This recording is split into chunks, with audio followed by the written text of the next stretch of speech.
لښکرګاه ښار مرکزی محبس دلته ګڼ هغه زندانیان چې له ډېرې مودې راهیسې د بېلابېلو جرمونو په تور زنداني سوي اوس ازادیږي. له یوې خوا د زندانه د ازادۍ خوشحالي او له بلې خوا د کوچني اختر د رارسېدو له امله خوښي د ټولو خوشي کېدونکو بندیانو په څېرو کې له ورایه ښکاري. د دې بندیانو په اړه د محبس رئیس مولوي بهاودین عاطف د هلمند ملي راډیو سره د خبرو پر مهال وویل چې موږ د امیر المؤمنین حفظه الله د ځانګړي حکم په اساس 1596 تنه بندیان آزاد او 112 تنه بندیانو د بند په موده کې تخفیف اعلان کړ. نوموړي زیاته کړه چې د یادو 112 تنو بندیانو د قید په موده کې له 1 میاشتې څخه نیولې تر 4 کاله پورې تخفیف راغلی دی.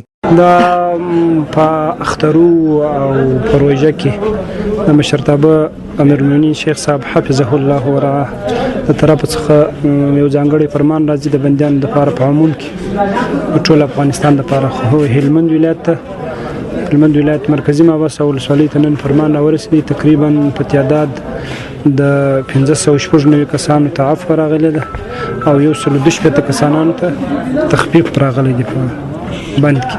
یا مختلف جرمونه دي، څوک د مواد مخدرو په جرمو دي، څوک پر نور جنایي جرمو باندې مختلف جرمونه. د هلمند مرکزی محبس رئیس مولوي بهاودین عاطف له کورنیو او مشرانو وغوښتل چې د ټولنې د اصلاح او ځوان قشر پالنې او راتلونکي لپاره خپل مسؤلیت ادا کړي ترڅو نور د ټولنې وګړي د جرم پر ځای اصلاح او سمون ته پاملرنه وکړي. د آزاد شویو بندیانو له جملې څخه 2 تنو بشیر احمد او محمد زمان وویل موږ د امیر المؤمنین د فرمان څخه زیات خوشاله یو چې موږ یې آزاد کړو. دوی زیاته کړه موږ به په راتلونکي کې هیڅ داسې عمل تر سره نه کړو چې هغه د اسلامي قوانینو خلاف عمل وي. خامخا خوشاله ډېر خوشاله بس ډېر ښه قدردانۍ ورته وایي. ډېر ښه کار یې سره وکړی، کارخانې پر کار چې راوستلو پر ښه کار یې نه یې راوستلي، پر بد کار یې راوستلو. ښه کار نه و، بس ښه ژوند غواړو. د یادونې وړ ده چې په تیرو کلونو کې هم د افغانستان اسلامي امارت د زعیم امیر المؤمنین حفظه الله له لوري د اخترونو د رارسېدو په مناسبت د هیواد په کچه له ټولو زندانونو څخه ګڼو زندانیانو ته عفو سوي او آزاد سوي دي.